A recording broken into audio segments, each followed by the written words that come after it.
morning, we're going to continue our walk through Acts, and today we're talking about Christian leadership, because that's what we see. I want to make clear, I'm not preaching this because I think we got a problem, okay? We are working our way through the book, and I preach whatever comes up in the book, okay? And I think we've got great Christian leadership in this church. I think we are unusually blessed. I've been to a lot of churches, and this is a very functional leadership because it's a very Christian one. We are very blessed here. So I'm not preaching into a problem, but I am preaching because this is what the text is about. And I want us to spend a little bit of time thinking about what we mean by Christian leadership. What are we looking for from a Christian leader? What does that even mean? So I want to start by asking you a question, as I often do in my preaching. Who is the most influential person in your life? And here I'm not talking about, people that are dead that you've read about. I'm talking about some friend of yours. Somebody that you know. And it may be somebody from your past, that's fine. They don't have to be in this church or anything. But who is the most influential person in your life? And I want to ask you, how did they get to be that way? Because that says an awful lot about the nature of leadership. God says that where there is no guidance, a people fails. That means a nation falls apart. Where there is no guidance, people suffer. It's as simple as that. Bob prayed about it today. There are whole people in Europe right now who are like sheep without a shepherd. They are hurting. We need to be praying for them. Thank you for doing that, Bob. We ought to be praying for them here. But that's what happens in our lives when our lives are not given any sort of direction. If we don't have purpose and direction in our lives, we suffer. Things fall apart. People need leadership. Groups need leaders. And this is a word from God. We need to be led. And we need to be leading one another. Because the second half of that is that where there is an abundance of counselors, there is safety. Not just one, but a multitude. In fact, I think, honestly, that sometimes we fall for the trap of thinking leadership has to do only with office. If a person is an official leader, then they're a leader, like an elder or a preacher or something, a president, congressperson. Those are leaders. The rest of us are not. And sometimes we abdicate, I think, our responsibility of being one of the many counselors in the lives of others. I'm going to tell you right now actually, no, I'm not going to tell you on that slide. Go back, please. There's one. I'm going to tell you right now that... Pay no attention to the man behind the curtain. I'm going to tell you right now that there have been times when my children have been leaders in my life. My little ones have spoken the word of God to me, and I've heard it and been convicted. That there are times when the strangest of people, somebody maybe I don't enjoy being around, has suddenly said something and I have to say, you're right. You ever had that moment where you were confronted by an enemy even, who showed you something about yourself that you did not want to see? And suddenly, maybe they didn't even mean it for your good, but they suddenly became a leader that led you to God. Leadership and office ought to go together. But leadership is not exclusive to office. At any moment, that's one of the things the church does for us. At any moment, any one of us can help us to step closer to Christ. Because that's what Christian leadership is meant to accomplish. To lead the people to God. To help us to move toward God. And to become more like Christ Jesus. I think sometimes we lose sight of that. Most of us have a collection in our pockets of memories of times when we've seen very bad leadership. I remember in a book one time I read about one of my ministry books about this guy who wanted to do something unusual. Something that their church hadn't done. It was a youth event. I think it was going to be like a water balloon fight. And he went out of his way to make sure that everybody dressed modestly. It wasn't going to be an immodest event. But yeah, people were going to get wet. And I grew up going to this camp where when I was like 9 years old, I heard these sermons about mixed bathing. And I can remember going, why would anyone think that's a good idea? And then I found out that that's about a swimming pool. You know, and I can remember going, oh, why would anyway. But they were going to have this water balloon fight. The elders were not sure what they thought about it. And so this place where they were going to be there was at the bottom of a hill. And this group of men came, all in their long sleeve, long coats, and their grumpy faces. Didn't say a word. They stood up on the hill and they stared at it for about 15 minutes. And the thing had already begun when they showed up. They showed up and all of the fun died. And everybody just kind of quit. There was still a ton of water balloons left. And those guys walked away and went home. And so did everybody else.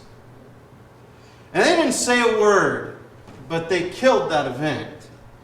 And they made sure that nothing like that ever happened again. Because from their perspective, their job was to make sure that Christians, when they got together, they didn't laugh.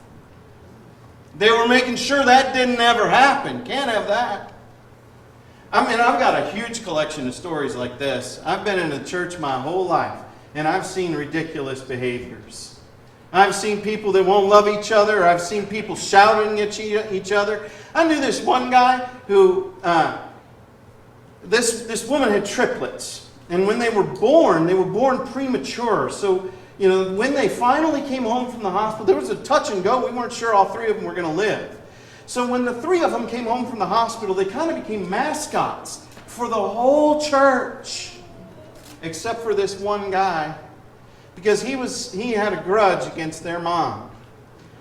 And their family sat right in front of this guy in the church. That was kind of their assigned seat at church, you know. And I watched one time this little kid coo and smile and laugh and wave at him. And he just went. And this was an elder. You know, we have got some messed up things about what we think Christian leadership is about. It's often about exercising control and dominance, making sure things are right. And what I mean by right is my way. Make sure that we sing my songs. Make sure that we do things my way and in my times. Have you ever been in a church like that? Are you not thrilled that you're not at one here? You are not abused by your leaders here. Is that not a blessing? It is because your leaders know this. This is a word from Christ about leadership. And he says that you know that the Gentiles, the rulers of the Gentiles, they lord it over them. And their great ones exercise authority over them. That is the only way this world knows to lead, is by force and compulsion. Oh, they may stir you up and get you to follow them if they can, but if you will not, they will compel you. They will punish you. And folks, too often I have seen Christians take up those tools, whether they're in office or not, to force their way. And very often they'll do it saying, well, my way is God's way. You sure about that? You know, is this the way that Jesus led people? Because he actually was leading people to God's way. But you know what? People were always welcome to walk away from him if they wanted to. Not one time did he ever force anyone to follow him. He called, he wooed, he led, but he did not compel. It's just not who he was. Because he rejected that. He says, it shall not be so among you. That's not the way that Christian leaders lead. And if a Christian leader is leading that way, they're not being Christian. At least not in their leadership. He says, but whoever would be great among you must be your servant, and whoever would be first among you your slave. Even as the Son of Man came not to be served, but to serve, and to give his life as a ransom for many. And there's the principle of Christian leadership. If you want to lead, Jesus says, then be like me. Learn of my ways. Come to know me and follow me, and others will follow you. as you do. Because if you do what I did, if you love and pour yourself out for others, they will know it. And it will be compelling. You won't have to use compulsion. Your love will be endearing and will draw people to you. This is the way that Christian leaders are to lead. This is what Christian leadership is about. Christian leadership is not about dominating people or compelling. Not if Jesus was telling the truth. That's the way they do it out there.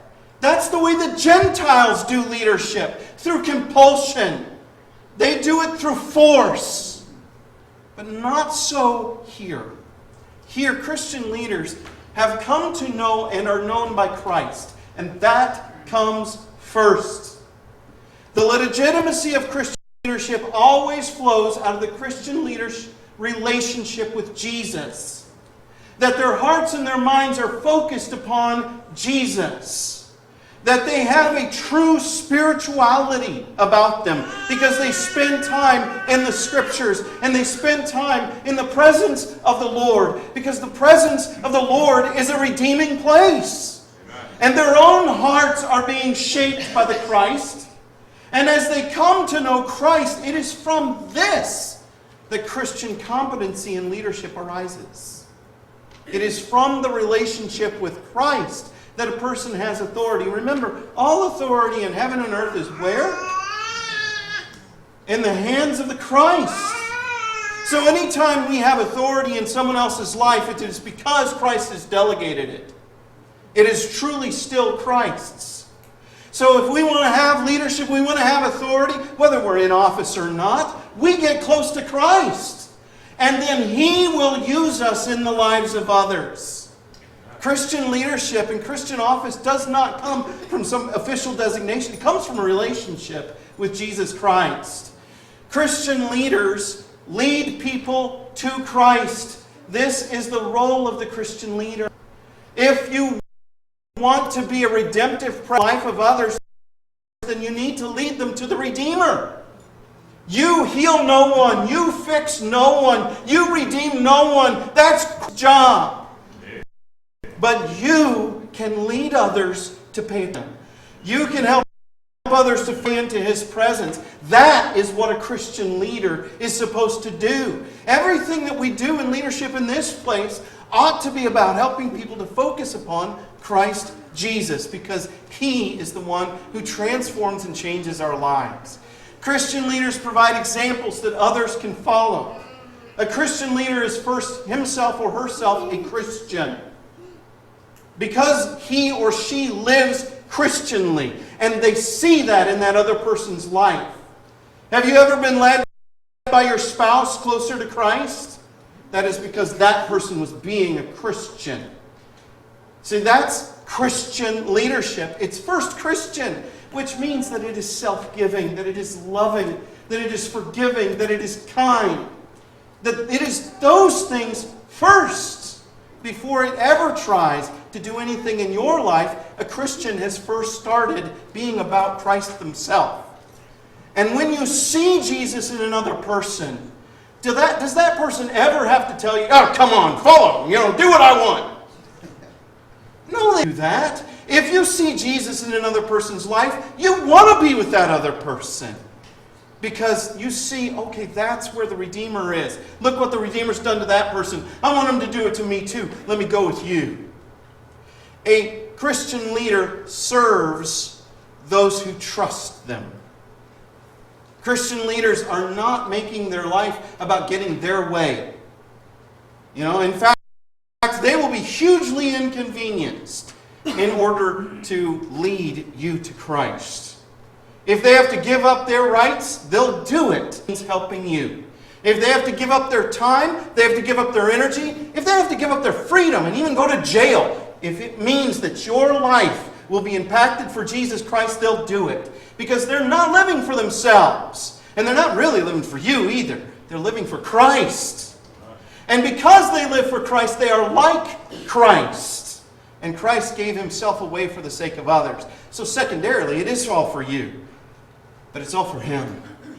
This is what Christian leaders look like. Now, where did I get that long list? Oh, one more. I'm sorry. Christian leaders protect the church from threat and danger. If they have to lay down their lives so that the church can be safe, they will. They protect it from being hurt. And sometimes threat and danger arises from out there. And a Christian leader will pull out their whatever credentials they've got that are necessary to stop the danger from coming. Sometimes the danger rises up in here. And they will lay down between two fighting people to stop the fight and help them to cut it out. Because Christian leaders will put themselves in danger to protect the church. Where did I get this list? Well, I looked at a Christian leader. I spent some time looking at Paul and how he exercised Christian leadership in Philippi. Of course, the best Christian leader a person can ever look at is Jesus Christ himself. See how he led. See what he did. How he laid down his life continuously. How people wanted to follow him because he was so loving. Because he was so good. And because the words of life were just bubbling up in him. But in Paul, we see somebody that's not the Son of God, but someone who genuinely is a Christian. And they're living out true Christian leadership. In Philippi, we get one of the best pictures of Paul exercising leadership for the sake of the church.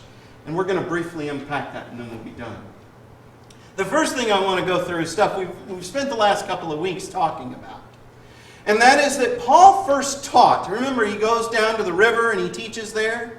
And what he taught was a gospel of selfless self-gift. That's the good news of Jesus Christ. That Jesus taught us by his cross to live differently. As he died, so should we live, giving ourselves away for other people. That he laid down his life for the sake of his friends. And that's not just a redemptive act so that I can have a good, cushy life for my selfish self. No, the cross impacts us and says to us, don't keep living for yourself anymore. Lay down your life for others. Suffer for others if you have to. Go through things that are difficult because I am your king and I did. And Paul taught that message. And that's what led Lydia to become a Christian, is that powerful gospel. Well, once he's taught it, then he's given several opportunities to live it out, right? He exercises the slave girl, and then he gets beaten publicly, humiliated and shamed. You realize that all that Paul had to do to derail that process was to cry out, I am a Roman. And if they didn't hear him the first time, he could keep going, I'm a Roman, I'm a Roman. Because we see in the response of the magistrates, they're terrified of that. That's because beating a Roman will get you killed. You're not allowed to do that without trial. And in fact, the Roman has the right to say, I appeal to Caesar. And if you do that, you can't even put them on trial in the provinces. You've got to send them to Rome, where they'll be put on trial in front of Caesar himself. So if all he had to do was to shout out, I'm a Roman, why on earth did he put up with beatings? Why was he in the stocks? Well, see, not everyone in Philippi is a Roman citizen. And he's going to show them how to suffer for Christ. He did all this to teach them, look, don't fight. Don't hurt other people. Don't make your life about vengeance or hatred or anger. Bear suffering Christianly. He does all of this to show the new disciples in the city of Philippi what it looks like when a Christian is faithful. They trusted God and not the government to be their Savior and protector. And you know what? He was. And so now he's put this message in front of them, not only with his words, but with his back and his blood. And so he has shown them, this is the path that you will follow too. And sometimes it won't be fair, and sometimes you'll be mistreated, and sometimes you'll be sad. And I am there with you. In fact, I have led you to this. I have blazed a trail so that you can follow too. A Christian leader is first an example. A Christian leader is first a Christian. But then after all that's done, the next day comes. The sun comes up.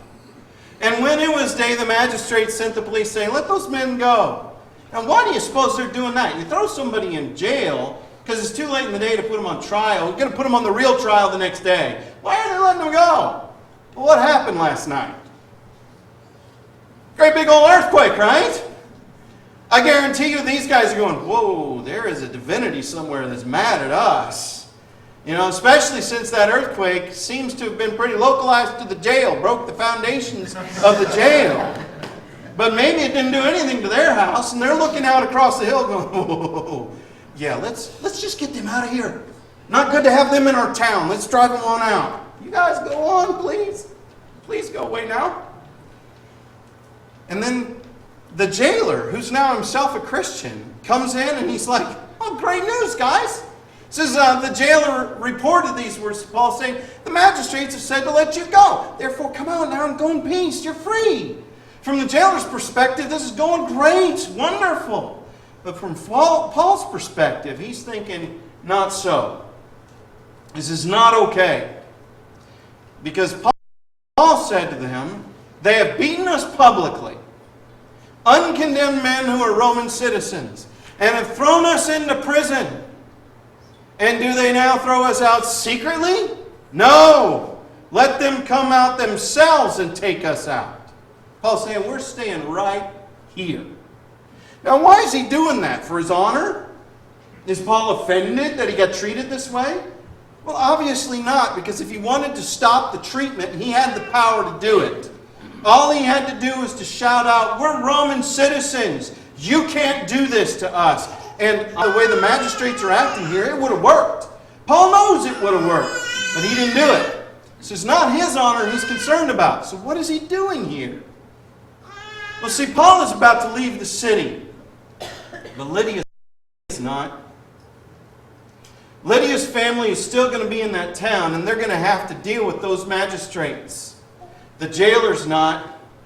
He's not leaving town. And those people are going to risk the same sort of treatment that Paul himself got.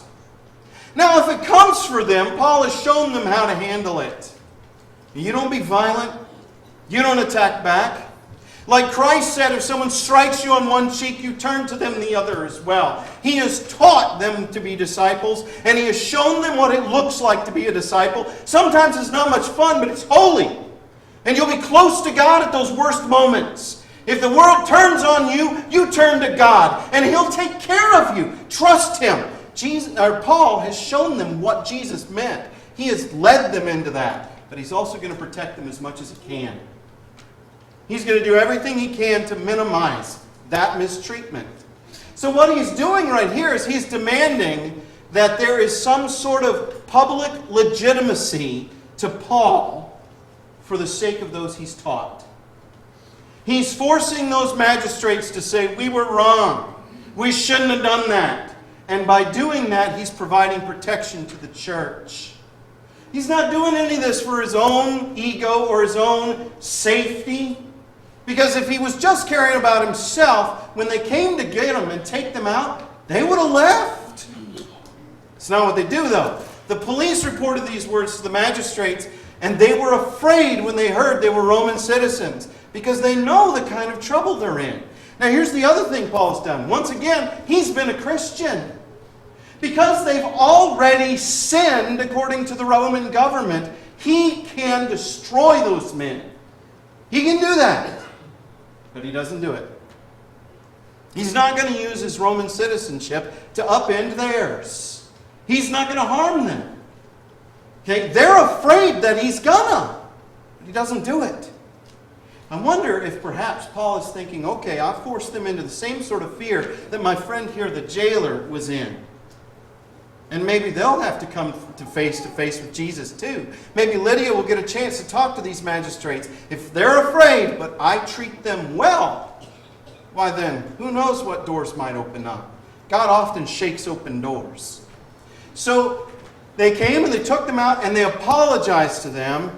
And they took them out, and notice they asked. One translation says they begged them to leave the city. Their whole relationship with Paul is radically changed, and it is done so publicly. Remember, he says, they publicly beat us, and now they want to take us out secretly? All of that, he's saying, no, they publicly shamed, they publicly hurt me, and they publicly hurt the church. but they're going to have to publicly repair it all. And that's what Paul saw to it that it happened. And if you're a Christian, if you're Lydia or part of her household, if you're the jailer or part of her household, and you watch how Paul acts, you see this amazing thing that he's willing to suffer for the sake of me. Because I may have to follow that path and I get to see what that looks like. But he's also willing to protect me and to help me in my life. And you know, this person is a real Christian because of what he's done here. And if he weren't, he could have said, okay, well, I'm done with you, Philippi, but he doesn't. He could have run off. He doesn't do it. The magistrates are begging him to leave town. They could arrest him again and say, okay, buddy, you're going to trial. He's not worried about that. He says they went out of prison and they visited Lydia. They begged him to leave town. And he turns around and walks right back in. And he's told those magistrates, you're not really in charge here. God is. And he goes and he sits down with Lydia and her household, and what do you suppose they talked about? It says when they'd seen the brothers and they encouraged them. What do you suppose that was about? Do you suppose it had anything to do with the previous night? Do you think maybe they talked through it all with them and said, look, this is the way of the world. Sometimes the world is going to be dreadfully unfair to you. Don't fight back. Don't hurt anybody. Bear the suffering together with Christ. Let them do what they're going to do. Of course, what they're going to do is godless. They're godless. Don't you be godless. When you are mistreated, you turn the other cheek. When you were hurt, you forgive. When you take injury, you pour out blessing. That's what we did. When we were in that inner place, we sang praises to God because He still deserved it. Even though our backs were hurting, and our ankles were hurting, and our rear ends were hurting, and the stones were cold, and we were sad, God was still good in spite of it all. And so we praised Him and we loved Him and He delivered us. You praise Him and love Him too. And you may go through hard, dark nights, and midnight may come, and you may suffer, but you love Him, and you trust Him, and He will carry you through. Now that's what Christian leaders do. They tell stories, they tell the truth about God, and they lead people to Jesus Christ. And don't you know that their leaving is every bit as powerful as their coming? That when they came and first met Lydia, the power of the gospel worked on their hearts. But as they departed, they didn't leave without a gift. They left behind the leadership of Christ in showing them how to live their lives and what it was going to look like in a broken world. Well, folks, that's what Christian leaders do. They lay down their lives. They follow Jesus. They are willing to suffer. They go through hardship with faith. And then they're able to encourage the faithfulness of others. They pour out their love. They're willing to take risks for the sake of love. They don't run away from danger. They run into it when that's what you need. That's Christian leadership. Do you see how much better this is than dominating somebody? And actually being a Christian means being like Christ. And His lordship over us is an invitational thing. He welcomes us in, and He compels nobody to stay. If you want to be the rich young fool, you can be a fool and walk away from Him, but you're a fool if you do. But He doesn't force you to stay. Christian leadership that tries to force you to be of an opinion or a thought, that's not Christian. This is what Paul does, where he pours out his life for the sake of the church of Philippi. That's what Christian leaders do. That's Christian leadership. So let me end my sermon where I began. Who's the most influential person in your life? And how'd they get to be that way? Chances are good, whoever that person is that you thought of is somebody that loved you. Am I right? Somebody that cared. You mattered to them and you knew it. Before everything else, you knew that they loved you. And because they loved you, they weren't out to hurt you. They may say things that hurt you, but you knew when they did it that it was for your healing and your good, not your harm. They didn't try to dominate you or hurt you. They tried to bless you and help you to build up your life. In short, whoever that was, at least I hope was probably an awful lot like Jesus, whether they knew it or not. At least in the way that they treated you. Because Jesus is the most influential person the world has ever known.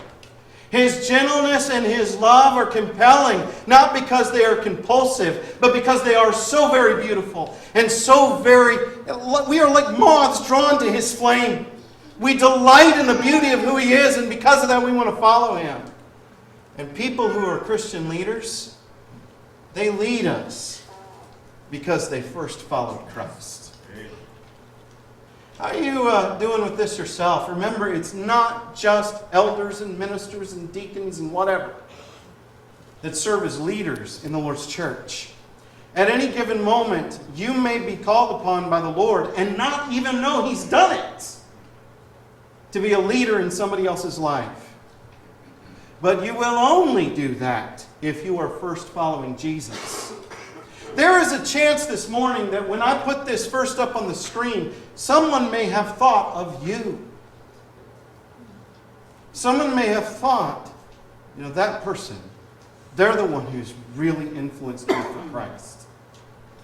And if nobody did, well, I feel like I just walked into a trap without noticing. But you can be. And you can become that person if you're not. By following Jesus. By being with Jesus. It is He who builds this into us. And so if you look at your life and you say, I'm not influencing anybody for the Lord.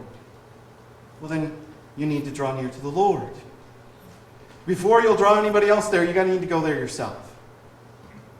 And if that's a problem in your life, we want to pray for you. We want to help you because that needs healing. It may be that you came this day to the church and you had suffering in your life and you need somebody to pray for you. We want to do that. If you need the restoration that only the Lord can give, we want to help you find it. And if today you're not a Christian, there's water right here. We'd love to talk with you about why. If this morning you're subject to the invitation of God, would you come right now while we stand and sing?